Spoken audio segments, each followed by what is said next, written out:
तो हमारा आज का टॉपिक रहेगा लैंड स्लाइड्स। इसके पिछले वीडियो में हमने लैंड क्या होती है उसका डिग्रेडेशन देख लिया था, उसकी कमी देख लिया था हमने कि जो लैंड जो है वो कैसे ख़राब हो रही है और उस लैंड का हमें कंजर्व भी करना चाहिए। तो आज हम करेंगे लैंड स्लाइड्स के बारे में। तो लैंड स्लाइड्स क्या होता है? Landslide are simply defined as a mass movement of rocks, debris and earth down the slope। Landslide क्या होता है?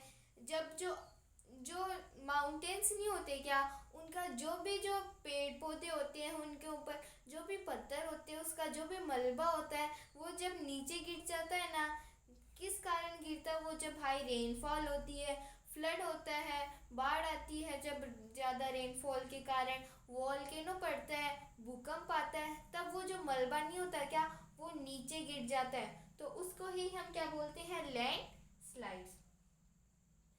डेब्रिज, डेब्रिज का मतलब मलबा। फिर they often take place into earthquakes, floods and volcanoes. और ये किस कारण होता है? Due to flood. फ्लड मतलब बाढ़ आ जाना, जब ज़्यादा रेनफॉल होती है तब बाढ़ आ जाती है। अर्थक्वेक यानी जब भूकंप आता है तब भी जो मलबा होता है, पेड़ पौधे होते हैं, पत्थर होते हैं, वो नीचे गिर जाते हैं। एंड वॉल्केनोज, और जब ज्वालामुखी पड़ता है तब भी यही प्रॉब्लम होती है। तो prolonged spell of rainfall can cause heavy landslides that can block the flow of any river for quite some time, cause many problems around। कुछ टाइम पर प्रॉब्लम ऐसी हो जाती है कि जैसे मान लो ज़्यादा बारिश हो गई तो वो नीचे अगर कोई रिवर बह रही होगी और वो जो मलबा होगा, जो पत्थर होंगे, वो सभी रिवर को ब्लॉक कर देंगे, रिवर के बीच में आके रुक जाएंगे। तो वो जो रिवर ब्लॉक हो जाएगी, अब पानी आगे जा नहीं पाएगा। और उस पानी के, उस रिवर के पास में जो भी गांव होंगे ना, वहाँ पे पूरे में पानी चला जाएगा, क्योंकि वो रिवर तो बीच में से ब्लॉक हो गई। किसके कारण हुई थी? वो लैंडस्लाइड के कारण। सो इसके कारण क्या हो जाएगा? मैनी प्रॉब्लम्स फैल जाएगी और वो जो पानी होगा वो उनके साइड में से जाएगा। तो ये लैंडस्लाइड के बारे में अब हम आगे बात करते हैं। अब हमारा नेक्स्ट टॉपिक है precaution of landslide. Precaution of landslide का क्या मतलब होता है? इसका मतलब होता है कि अगर कभी बाई चांस लैंडस्लाइड हो जाए तो हम उससे कैसे बच सकते हैं। तो फर्स्ट है हजार्ड मैपिंग। हजार्ड मैपिंग का मतलब क्या होता है? खतरे का मैप। Locate areas prone to landslides, such area should be avoided for building settlement. Locate areas prone to landslide मतलब ऐसे एरियाज जहाँ पे लैंडस्लाइड हो सकती है, वहाँ में लैंडस्लाइड होने की संभावना है। तो such area should be avoided for building settlement. तो ऐसे एरियाज में हमें बिल्डिंग और कोई भी मॉल वगैरह कुछ भी नहीं बनाना चाहिए। फिर construction of retention wall to stop landslide from sleeping. अब अगर हमें क्या करना चाहिए, जो पहाड़ होते हैं ना, उनके पास उनके चारों ओर हमें क्या कर देना चाहिए? एक दीवार बना देनी चाहिए, ताकि अगर कभी लैंडस्लाइड हो तो उससे थोड़ा बहुत हमें फ़ायदा हो जाए। फिर increase in vegetation cover to stop landslide. अब कोई पहाड़ है, उसके ऊपर हमें क्या करना चाहिए? ज़्यादा से ज़्यादा पेड़ लगाने चाहिए, क्योंकि पेड़ जो होते हैं वो मिट्टी को जकड़ के रखते हैं, वो मिट्टी को लूज़ नहीं होने देते। और अगर मिट्टी लूज़ नहीं होगी तो वो नीचे नहीं गिरेगी, और नीचे नहीं गिरेगी तो हमें कोई भी नुकसान नहीं होगा। फिर the surface drainage control work. इसका क्या मतलब होता है? अगर कोई कभी ज़्यादा तेज बारिश आ गई तो हमें ये देखना चाहिए कि उस बारिश का पानी किस तरफ से निकल सकता है। बाई चांस अगर कोई भी रिवर ब्लॉक हो गई तो हमें उस रिवर के जो पानी है उसको निकालने के लिए भी कोई सिस्टम बनाना चाहिए। तो control the movement of landslides along with river water and spring flows. अगर लैंडस्लाइड होती है तो उसमें रिवर का और झरनों का जो पानी होता है उसे हमें निकालने के लिए कोई भी तरीका अपनाना चाहिए। तो ये था प्रिकॉशन ऑफ लैंडस्लाइड। अब हम आगे सोयल के बारे में बात करते हैं। अब हम आगे बात करते हैं सोयल के बारे में। सोयल क्या होती है? The tiny layer of grainy substance covering the surface of earth is called soil. जो छोटे छोटे दाने नहीं होते क्या, मिट्टी किसको बोलते हैं? मिट्टी के अंदर छोटे छोटे दाने होते हैं, तो उस जो है ना अपनी अर्थ नहीं होती क्या, उसको कवर करके रखते हैं, तो उसे ही हम क्या बोलते हैं? सोयल। छोटे छोटे ग्रेनी सब्सटेंस जो कि अर्थ की सरफेस को कवर करके रखते हैं, उसे हम क्या बोलते हैं? सोयल। फिर वेदरिंग का क्या मतलब होता है? The breaking up and decay of rocks due to temperature changes, frost action, plants, minerals and human activities. अब ये सोयल बनती कैसे है? सोयल कैसे बनती है? The breaking up and decay of rocks, जब जो पत्थर नहीं होते क्या, वो टूटते हैं, छोटे छोटे पत्थर टूटते हैं ड्यू टू, और वो पत्थर टूटते किसके कारण है? Due to temperature changes. कभी ज़्यादा गर्मी पड़ती है तो पत्थर गर्म हो जाते हैं, फिर ठंड पड़ती है, ऐसे ऐसे जो टेम्परेचर का चेंज होता है ना, उसके कारण पत्थर टूटते हैं। चेंज एंड फ्रॉस्ट एक्शन, कभी ज़्यादा ठंड पड़ती है उसके कारण भी पत्थर टूटते हैं। Plants, animals and human activities. Plants का मतलब अगर कोई पत्ते होते हैं, अगर वो ज़मीन के अंदर चले जाएं तो वो एक तो ऑर्गेनिक मैटर भी बनाएंगे, सॉइल को फर्टाइल भी करेंगे, और थोड़ी बहुत सोयल भी बनाएंगे। फिर एनिमल्स, अगर कोई एनिमल्स होता है, अगर वो डेड हो जाती है उसकी, अगर वो मर जाता है तो उससे भी सॉइल का फर्टाइल भी होता है और सॉइल भी बनती है। एंड ह्यूमन एक्टिविटी कैसे? कभी कभार ह्यूमन भी पत्थर को तोड़ते रहते हैं, तो इससे भी क्या बनती है? सोयल बनती है। और इस प्रोसेस को ही हम क्या बोलते हैं? वेदरिंग। जिस प्रोसेस में सोयल बनती है उसे हम क्या बोलते हैं? वेदरिंग। फिर it takes hundreds of years to make just only on 1 centimetre of soil. सिर्फ और सिर्फ 1 सेंटीमीटर मिट्टी की परत बनाने के लिए सैकड़ों साल लग जाते हैं, 1,000 साल लग जाते हैं। कितनी? 1 सेंटीमीटर मिट्टी की परत बनाने में। तो ये था सोयल के बारे में। अब हम आगे बात करते हैं। अब है फैक्टर्स ऑफ सोयल फॉर्मेशन। कौन से फैक्टर है जिससे मिट्टी बनती है? फर्स्ट है पेरेंट रॉक। पेरेंट रॉक का मतलब क्या होता है? जिस पत्थर से मिट्टी बनती है उसको हम क्या बोलते हैं? Parent rock.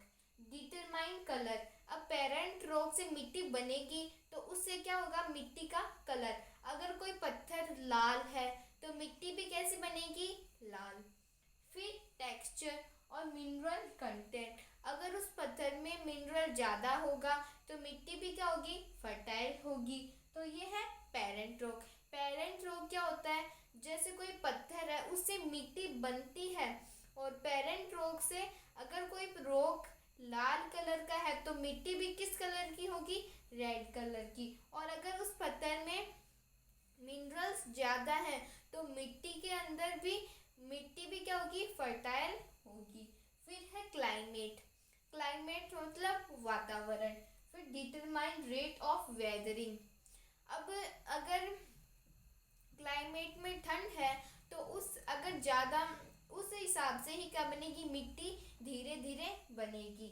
Determine rate of weathering के कारण। फिर है organic material affects the rate of humus formation. अब ऑर्गेनिक मैटर मतलब अगर कोई सड़ी हुई पत्तियां हैं, पत्तियों का कलर येलो हो जाता है, मतलब वो अब क्या होगी? मिट्टी में मिलने वाली है। तो ऑर्गेनिक मटेरियल जिससे मिट्टी क्या होती है? फर्टाइल होती है। तो उन ऑर्गेनिक मटेरियल से भी मिट्टी बनती है। पत्थर से मिट्टी बनती है। अब पत्थर में अगर क्लाइमेट हो गया, क्लाइमेट के कारण भी क्या होता है? पत्थर टूटते हैं और उससे मिट्टी बनती है। ऑर्गेनिक मटेरियल डेड प्लांट्स है, डेड एनिमल्स है, तो उससे भी क्या होगा? मिट्टी का फॉर्मेशन होगा। फिर है topography determine accumulation of soil. क्या मतलब होता है, कहीं पे अगर कोई पहाड़ है तो उस पे मिट्टी क्या होगी, थोड़ी कम होगी, और नीचे जो प्लेन एरियाज है वहाँ पे मिट्टी क्या होगी, ज़्यादा होगी। तो ये भी किसका एग्जाम्पल है, किसका फैक्टर है, फॉर्मेशन ऑफ सोयल का। फिर है टाइम। हमने देखा था कि 1 सेंटीमीटर मिट्टी की परत बनाने के लिए कितने ईयर्स लगते हैं, 100 ईयर्स। तो टाइम क्या determine thickness of soil profile. अगर उसको टाइम अगर कम होगा तो जो मिट्टी की जो परत है वो भी थोड़ी स्मॉल होगी। अगर उसने टाइम थोड़ा ज़्यादा ले लिया तो मिट्टी भी क्या बनेगी, थोड़ी ज़्यादा बनेगी। तो ये था फैक्टर्स ऑफ सोयल के बारे में। अब हम आगे बात करते हैं। अब है डिग्रेडेशन ऑफ सोयल। डिग्रेडेशन का मतलब क्या होता है, डिग्रेडेशन ऑफ सोयल का मतलब होता है सोयल की जो क्वालिटी है वो खराब हो रही है। फिर किसके कारण खराब हो रही है सोयल की क्वालिटी, डिफोरेस्टेशन। डिफोरेस्टेशन मतलब पेड़ जो है वो मिट्टी को जकड़ के रखते हैं, लेकिन अब अगर पेड़ ही नहीं रहेंगे तो मिट्टी जो है वो लूज हो जाएगी। फिर है ओवरग्रेजिंग।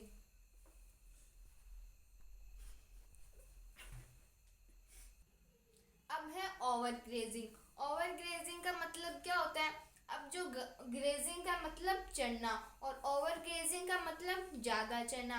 जो गाय वगैरह जो होती है अगर वो जो प्लांट्स होते हैं उनको ज़्यादा चढ़ लेगी तो जो मिट्टी जो है, प्लांट्स की जो रूट्स होती है वो मिट्टी को जकड़ के रखती है, और अगर वो प्लांट्स की जो जड़ होती है उनको खा लेंगी तो वो जो मिट्टी है वो लूज हो जाएगी।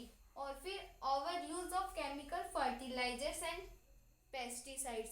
अब अगर कोई इन्होंने क्या कर लिया, ओवर यूज ऑफ केमिकल, ज़्यादा से ज़्यादा फर्टिलाइजर्स का यूज़ कर लिया, वो भी कौन से, केमिकल्स एंड पेस्टिसाइड्स। पेस्टिसाइड्स का मतलब क्या होता है, पेस्ट का मतलब तो होता है कीड़ा, और पेस्टिसाइड्स का मतलब होता है कीड़े को मारने वाली जो दवाई होती है उसको हम बोलते हैं पेस्टिसाइड्स। तो अगर हम पेस्टिसाइड्स केमिकल फर्टिलाइजर्स का ज़्यादा यूज़ कर लेंगे तो अगर जब तेज बारिश होगी तो वो जो फर्टिलाइजर्स है वो बह के कहाँ पे चले जाते हैं, वाटर के अंदर चले जाते हैं, तो इससे वाटर जो है वो पॉल्यूट हो जाता है। डिफोरेस्टेशन, हमने बताया था कि पेड़ जो है वो मिट्टी को जकड़ के रखते हैं, और फिर अगर वो पेड़ नहीं होंगे तो मिट्टी क्या हो जाएगी, लूज हो जाएगी। फिर रेन वॉश, अगर तेज रेन आएगी तो डिफोरेस्टेशन, मिट्टी लूज है वो मिट्टी चली जाएगी। टॉप सोयल जो होती है वो फर्टाइल होती है, तो फर्टाइल लैंड जो है वो बह के चली जाएगी। ओवरग्रेजिंग, ओवरग्रेजिंग का मतलब हमने देखा था कि अगर जो गाय वगैरह जो होती है अगर वो ज़्यादा चढ़ लेती हैं तो इससे मिट्टी भी लूज हो जाएगी, और जब बारिश आएगी तो वो मिट्टी बह के चली जाएगी। प्लांट्स जहाँ पे ग्रो करते हैं वहाँ की जो लैंड जो होती है वो फर्टाइल होती है, तो फर्टाइल लैंड तो बह के चली जाएगी और बाकी की लैंड रह जाएगी। Over use of chemical fertilizers and pesticides. अब अगर बारिश होगी और ये केमिकल फर्टिलाइजर्स और पेस्टिसाइड्स रिवर में जाके मिल जाएंगे तो रिवर पॉल्यूट हो जाएगी। रेन वॉश, रेन के कारण ही तो ये जो मिट्टी है वो टॉप सॉइल जो है वो बह के चली जाती है। फ्लड्स, अगर बाढ़ आ जाती है, ज़्यादा बारिश हो जाती है तो तब भी ये सिचुएशन होती है। Etcetera lead to erosion and degradation of soil. इससे क्या होता है, सोयल इरोजन होता है और मिट्टी की जो क्वालिटी है वो खराब होती है। तो आज के वीडियो में हम इतना ही जानेंगे, मिलते हैं अगले वीडियो में। Thank you so much.